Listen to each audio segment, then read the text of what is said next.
श्री स्वामी समर्थ. नमस्कार मंडळी, स्वागत आहे तुमचे माझ्या यूट्यूब चॅनलवरती. आजचा दिवस तुम्हाला खूप छान सुखाचा आनंदाचा जाऊ हीच मी स्वामींच्या चरणी प्रार्थना करते आणि आज या नवीन व्हिडिओला सुरुवात करते. उद्या 6 मार्च 2026 वार शुक्रवार आणि या दिवशी आलेली आहेत वर्षातील शेवटची संकष्टी चतुर्थी. मराठी वर्षानुसार ही वर्षातील शेवटची चतुर्थी तिथी असणार आहे आणि लवकरच गुढीपाडव्यापासून नवीन वर्षाला सुरुवात होणार आहे. संकष्टी चतुर्थी हा आपल्या हिंदू धर्मातील अतिशय पवित्र आणि महत्त्वाचा दिवस आहे.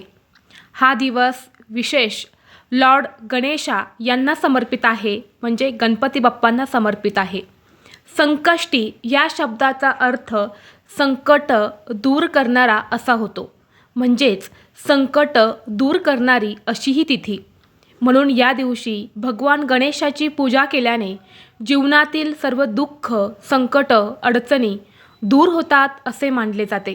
पंचांगानुसार फाल्गुन महिन्याच्या कृष्ण पक्षातील चतुर्थी तिथी ही 6 मार्च 2026 रोजी संध्याकाळी 7:53 सुरू होणार आहे आणि या तिथीची समाप्ती 7 मार्च 2026 रोजी संध्याकाळी 7:17 होणार आहे. आणि म्हणून उदय तिथीनुसार आपल्याला चतुर्थीचा उपवास हा उद्या शुक्रवारी करायचा आहे. संकष्टी चतुर्थीचा उपवास रात्री चंद्रदर्शन आणि चंद्राला अर्घ्य दिल्यानंतरच सोडला जातो आणि म्हणून उद्या 6 मार्च रोजी चंद्रोदयाची वेळ रात्री 9:12 असल्याने आपल्याला या वेळेतच चंद्राची पूजा करून हे व्रत जे आहे तर ते सोडायचं आहे. जर आपण दिवसभर उपवास करून रात्री चंद्राची पूजा न करताच हे व्रत सोडून दिले तर या व्रताचा आपल्याला कोणतंही फळ जे आहे तर ते प्राप्त होत नाही. म्हणून चंद्राची पूजा करूनच तुम्हाला हे व्रत जे आहे तर ते सोडायचं आहे. गणपतीला विघ्नहर्ता म्हणजेच अडथळे दूर करणारा देव मानला जातो. या दिवशी श्री गणेशाची पूजा केल्याने घरात शांती, सुख आणि समृद्धी येते, तसेच सर्व संकटांपासून मुक्ती मिळते. धार्मिक दृष्टीने हा दिवस अतिशय महत्त्वाचा असल्यामुळे या दिवशी गणपती बाप्पांच्या पूजेसोबतच आणि व्रतासोबतच काही प्रभावी उपाय आणि सेवासुद्धा केल्या जातात. आज व्हिडिओमध्ये मी तुम्हाला एक अतिशय प्रभावी असा उपाय सांगणार आहे. उद्या तुम्ही चतुर्थीला उपवास नाही केला तरीही चालेल, पण सकाळी उठल्याबरोबर घराच्या उंबरठ्यावर ठेवा ही एक वस्तू. 7 पिढ्यांचे दारिद्र्य नष्ट होऊन घरातील सर्व समस्या, अडचणी, अडथळे दूर होतील. घरात पैसाच पैसा येईल आणि घराची, मुलांची, पतीची अगदी भरभरून प्रगती होईल. तर अशी कोणती वस्तू आहे जी तुम्हाला घराच्या उंबरठ्यावर ठेवायची आहेत, हा उपाय कोणत्या वेळेत करायचा आहे याबद्दलची संपूर्ण माहिती या व्हिडिओमध्ये मी तुमच्यासोबत शेअर करणार आहे. त्यामुळे तुम्ही हा व्हिडिओ स्किप न करता शेवटपर्यंत नक्की पहा. चॅनलवरती नवीन असाल तर सबस्क्राईब करा आणि असेच माहितीपूर्व नवनवीन व्हिडिओ पाहण्यासाठी बेल आयकॉनलाही प्रेस करा, म्हणजे जेव्हा कधी मी नवीन व्हिडिओ अपलोड करेल त्याचं नोटिफिकेशन सर्वात अगोदर तुम्हाला भेटेल आणि तुम्ही एक पण व्हिडिओ मिस करणार नाही. तसेच हाईप बटनला देखील क्लिक करा. आज या व्हिडिओमध्ये मी तुम्हाला जो उपाय सांगणार आहे तर हा उपाय आपल्याला उद्या सकाळी करायचा आहे. दुपारी 12 वाजण्याच्या अगोदर आपल्याला ही एक वस्तू मी सांगणार आहे तर ती घराच्या उंबरठ्यावर ठेवायची आहेत. मराठी वर्षातील फाल्गुन महिना सुरू आहे आणि अवघ्या काही दिवसांनी मराठी वर्षाची सांगता होऊन नववर्षाला प्रारंभ होईल. येणाऱ्या नवीन वर्षात आपले सर्व स्वप्न पूर्ण व्हावी, इच्छा मनोकामना पूर्ण व्हावी, आपल्या कुटुंबाची भरभराट व्हावी, यासाठी आपल्याला हा जो उपाय आहे तर हा करायचा आहे. प्रथमेश गणपती बाप्पा हा सुखकर्ता आणि दुःख हरता आहे. संकटातून मार्ग दाखवणारा आणि अपार कृपा करणारा बाप्पा भाविकांच्या हाकेला धावून जाणारा आहे. गणपती बाप्पांची शाश्वत भक्ती लाभण्यासाठी काही उपाय जर आपण केले तर ते खूप जास्त प्रभावी ठरत असतात. गणेश व्रतामध्ये चतुर्थीचे व्रत सर्वोच्च आणि सर्वश्रेष्ठ मानले जाते आणि म्हणून हा दिवस देखील सर्वश्रेष्ठ मानला जातो. या दिवशी गणेश तत्व हे पृथ्वीवरती 1000 पटीने कार्यरत असते. श्री गणेश स्वतः आपल्या भक्तांना आशीर्वाद देण्यासाठी पृथ्वीवरती येत असतात आणि म्हणून आपण या दिवशी जे काही उपाय करतो तर त्या उपायांचं आपल्याला गणपती बाप्पा शीघ्र फळ देत असतात आणि आपल्या वास्तुशास्त्रामध्ये घराच्या उंबरठ्याला विशेष महत्त्व आहे. उंबरठा हा घराच्या सीमारेषाचे प्रतीक आहे. आपल्या घराचं नेहमी संरक्षण व्हावं, आपल्या कुटुंबाचं संरक्षण व्हावे, तसेच कुठलीही अदृश्य शक्ती आपल्या घरात प्रवेश करू नये यासाठी उंबरठा हा खूप महत्त्वाचा मानला जातो. आणि जर या उंबरठ्यावरतीच आपण काही प्रभावी उपाय केले तर त्यामध्ये जी दैवी शक्ती असते किंवा जी काही सकारात्मक ऊर्जा असते तर ती खूप जास्त प्रमाणामध्ये जागृत होत असते आणि यामुळेच आपल्या कुटुंबाची भरभरून प्रगती व्हायला सुरुवात होते. कारण शास्त्रानुसार घराच्या दाराचा उंबरठा हा जर मजबूत असेल तर कोणीही कुटुंबात मतभेद निर्माण करू शकत नाही किंवा शत्रू हा सुद्धा आपल्या घरामध्ये प्रवेश करू शकत नाही. इतकं महत्त्व आपल्या शास्त्रामध्ये उंबरठ्याला दिले गेले आहे. आणि याच उंबरठ्याचा व्यक्तीच्या जीवनावरती खूप जास्त प्रभाव पडत असतो. आणि म्हणून वास्तुशास्त्रानुसार आणि ज्योतिषशास्त्रानुसार उंबरठ्यावरती काही प्रभावी उपाय केल्याने व्यक्तीच्या प्रगतीचे मार्ग हे मोकळे होतात. व्यक्तीच्या जीवनात सकारात्मक लाभ होतो आणि देवी लक्ष्मीची अपार कृपा प्राप्त होते. घरात लक्ष्मी कायमस्वरूपी वास्तव्य करू लागते. आणि म्हणून जर आपल्या घरामध्ये काही समस्या, अडचणी, अडथळे सुरू असतील, मुलांची प्रगती होत नाही, मुलांच्या प्रगतीमध्ये अडथळे येत असतील, मुलं खूप हट्टीपणा करत आहे किंवा आपल्या घराची प्रगती होत नाही, घरामध्ये पैसा टिकत नाही, सतत पैशांच्या आर्थिक अडचणी येत असतील, जिथे तुम्ही 5 रुपये कमवतात तिथे तुमचे 100 रुपये खर्च होत असतील, म्हणजे घरातून जास्त प्रमाणामध्ये पैसा खर्च होत असेल किंवा घरामध्ये सतत वाद विवाद, क्लेश, भांडणे होत असतील आणि याचा वाईट परिणाम हा कुटुंबावरती होत असेल किंवा तुमचा एखादा छोटा मोठा उद्योग व्यवसाय आहे तो व्यवस्थित चालत नाही, त्यामध्ये काही समस्या येत असतील, आपल्या कुटुंबामध्ये कोणतंही शुभकार्य हे निर्विघ्नपणे पार पडत नसेल तर तुम्ही हा जो उपाय मी सांगणार आहे तर हा उद्या तुम्हाला चतुर्थीला आवर्जून करायचा आहे. उपाय करण्यासाठी तुम्हाला उद्या सकाळी लवकर उठायचं आहे, स्वच्छ स्नान करायचं आहे. स्नान करताना अंघोळीच्या पाण्यामध्ये तुम्हाला थोडंसं लाल चंदन जे असते तर ते टाकायचे आहे, थोडीशी हळद टाकायची आहेत.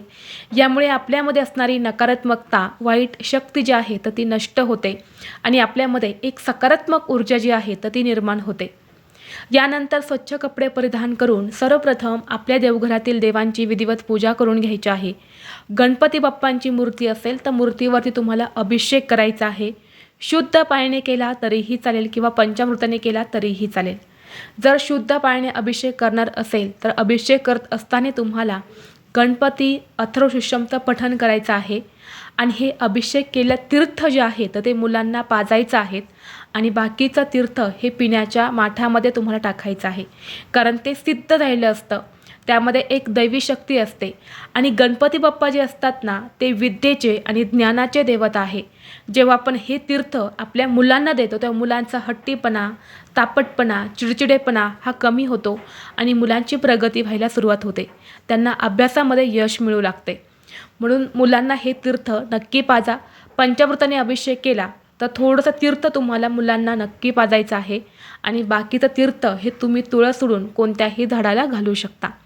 यानंतर गणपती बाप्पांना हळद, कुंकू, अक्षदा, चंदन तुम्हाला लावायचं आहेत. जास्वंदाची फुलं अर्पण करायची आहेत, दुर्व असतील त्या अर्पण करायच्या आहेत, गुळ खोबऱ्याचा नैवेद्य अर्पण करायचा आहे. धूप दीप अगरबत्ती लावून घरातील वातावरण हे तुम्हाला प्रसन्न करायचं आहे आणि यानंतर तुम्हाला हा जो उपाय आहे तर हा उंबरठ्यावरती करायचा आहे. सर्वप्रथम तुम्हाला काय करायचं आहे, एक दिवा प्रज्वलित करायचा आहे.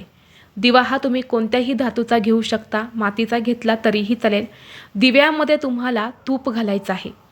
तूप नसेल तर तेल घातलं तरीही चालेल. दुहेरी कापसाची वात करून त्या दिव्यामध्ये लावायचे आहे. एका प्लेटमध्ये थोडेसे तांदूळ ठेवायचे आहेत. तुमच्याकडे जर मसूर डाळ असेल तर ती मसूर डाळ ठेवा, मसूर डाळ नसेल तर तांदूळ ठेवायचे आहे आणि त्यावरती हा दिवा तुम्हाला ठेवून सर्वप्रथम मुख्य प्रवेशद्वारावरती प्रज्वलित करायचा आहे. जेव्हा तुम्ही बाहेरून घरामध्ये प्रवेश करता जी तुमची उजवी साईड असणार आहे तिथे हा दिवा जो आहे तो तुम्हाला प्रज्वलित करायचा आहे. हा दिवा तिथे लावल्याने देवी लक्ष्मीचे आगमन हे आपल्या घरामध्ये होते आणि आपल्या घरातील आर्थिक अडचणी ज्या आहेत तर त्या दूर होतात. यानंतर तुम्हाला काय करायचं आहे, थोडंसं पाणी शिंपडून आपला उंबरठा जो आहे तर तो स्वच्छ पुसून काढायचा आहे. यानंतर एका वाटीमध्ये तुम्हाला थोडीशी हळद घ्यायची आहे, थोडंसं लाल चंदन घ्यायचं आहे, त्यामध्ये तुम्हाला गोमूत्र टाकायचं आहे, थोडंसं गंगाजल टाकायचं आहे, थोडंसं गुलाबजल टाकायचं आहे.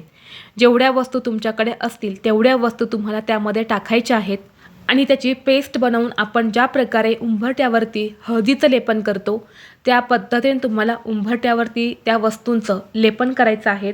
उंबरठा जो आहे तर तो आपल्याला सारवून घ्यायचा आहे. यानंतर काय करायचं आहे, आपल्याला पांढऱ्या रंगाची रांगोळी घ्यायची आहेत आणि आपल्या उंबरठ्याला दोन्ही बाजूस तुम्हाला त्या पांढऱ्या रांगोळीने स्वस्तिक काढून घ्यायचं आहे. स्वस्तिक काढल्यानंतरनं त्या स्वस्तिकची तुम्हाला हळद कुंकू अक्षता वाहून तुम्हाला पूजा करून घ्यायची आहे. स्वस्तिक काढताना चुकीचं काढायचं नाही. मधले 4 बिंदू आणि कडाच्या ज्या लाईन असतात तर त्या तुम्हाला आवर्जून द्यायच्या आहे. त्या स्वस्तिकच्या मर्यादा असतात आणि त्याशिवाय स्वस्तिक हे पूर्ण होत नाही. स्वस्तिक हे मांगल्याचं प्रतीक आणि दारिद्र्य दूर करण्याचे साधन मानले जाते आणि म्हणून स्वस्तिक हे तुम्हाला व्यवस्थितच काढायचं आहे.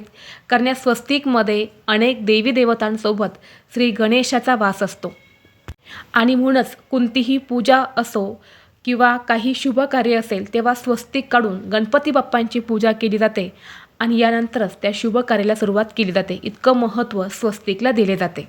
आता स्वस्तिक तुम्ही काढल्यानंतर त्या स्वस्तिकच्या मधोमध जिथे स्वस्तिकच्या 4 लाईन एकत्र होतात तर तो मधला बिंदू जो असतो तर तिथे तुम्हाला एक सुपारी ठेवायची आहे. आपल्या उंबरठ्याच्या डाव्या आणि उजव्या साईडला तुम्हाला रांगोळीने स्वस्तिक काढून दोन्ही साईडला तुम्हाला 2 सुपाऱ्या ज्या आहेत तर त्या ठेवायच्या आहेत. आता सुपारीचे 2 प्रकार असतात. एक पूजेमध्ये वापरतो ती सुपारी आणि दुसरी म्हणजे खाण्याची सुपारी. पूजेची सुपारी ही छोटी असते तर तीच सुपारी तुम्हाला तिथे त्या स्वस्तिकवरती मधोमध ठेवायची आहे. यानंतर त्या स्वस्तिकला हळद कुंकू अक्षता तुम्हाला अर्पण करायच्या आहेत. फुलं असतील तर ते सुद्धा तुम्हाला अर्पण करायचे आहेत.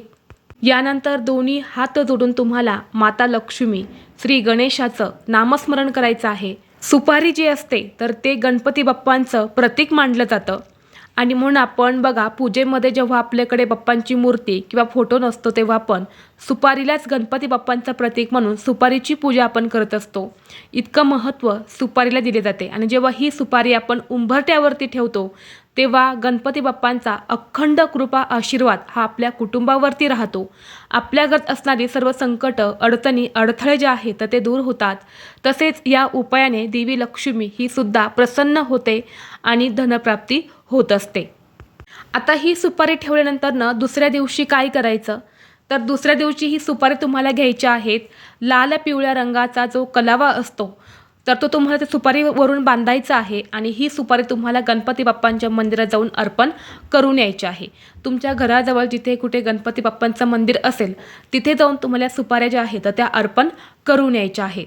तर अशा पद्धतीने हा छोटासा उपाय जो आहे तो आपल्याला उंबरठ्यावरती करायचा आहे.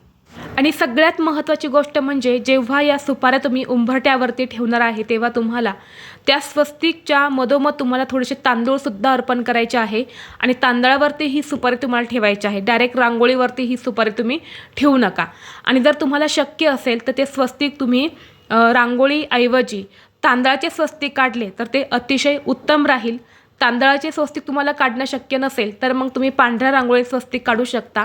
त्यावरती हळदी कुंकू तुम्हाला अर्पण करायचं आहे. पूर्ण पांढरी रांगोळी जी आहे तर ती ठेवायची नाही आणि यानंतर स्वस्तिकच्या मधोमध तुम्हाला थोडेसे तांदूळ ठेवून त्यावरती सुपारी ठेवायची आहे. त्याचबरोबर तुम्हाला कुंकवाने मुख्य प्रवेशद्वारावरती शुभ आणि लाभ असं नावसुद्धा लिहायचं आहे. पहिलं शुभ नाव काढायचं आहे, मध्ये स्वस्तिक काढायचं आहे आणि त्या स्वस्तिकच्या बाजूलाच तुम्हाला लाभ हा शब्द लिहायचा आहे. हा जो शब्द आहे तर हा अतिशय शुभ मानला जातो. शुभ म्हणजे काय? शुभ म्हणजे चांगले, मंगल, पवित्र किंवा सकारात्मक गोष्टी घरात सुख शांती आणि चांगले कार्य होण्यासाठी शुभ हा शब्द वापरला जातो म्हणून शुभ लिहायचा आहे. आणि लाभ म्हणजे काय? लाभ म्हणजे फायदा, प्रगती किंवा यश, व्यवसाय, काम किंवा जीवनात भरभराट व्हावी यासाठी लाभ शब्द जो आहे तर तो वापरला जातो. आणि हिंदू परंपरेनुसार शुभ लाभ हे श्री गणेश यांचे पुत्र मानले जाते असे कथांमध्ये वर्णन केले गेले आहे. त्यामुळे घरात शुभ आणि लाभ राहावा अशी भावना व्यक्त केली जाते. आणि म्हणून आपल्याला मुख्य प्रवेशद्वारावरती शुभ आणि लाभ जे आहे तर ते कुंकवाने लिहायचं आहे आणि त्याची सुद्धा तुम्हाला पूजा करायची आहे. त्याचबरोबर तुम्हाला उद्या गणपती अथर्वशीर्षमचं पठण जे आहे तर ते करायचंच आहे. शक्य असेल तर 11 वेळा करा, नसेल शक्य तर 1 वेळा केले तरीही चालेल. गणपती बाप्पांचा संकटनाशक स्तोत्र आहे त्याचं तो तुम्ही पठण करू शकता किंवा ओम गण गणपते नमः या बाप्पाच्या महामंत्राचा जप केला तरीसुद्धा चालेल. परंतु जी काही सेवा होईल ती सेवा आपल्याला करायचीच आहे. तर ही अत्यंत महत्त्वाची माहिती मला तुमच्यापर्यंत शेअर करायची होती.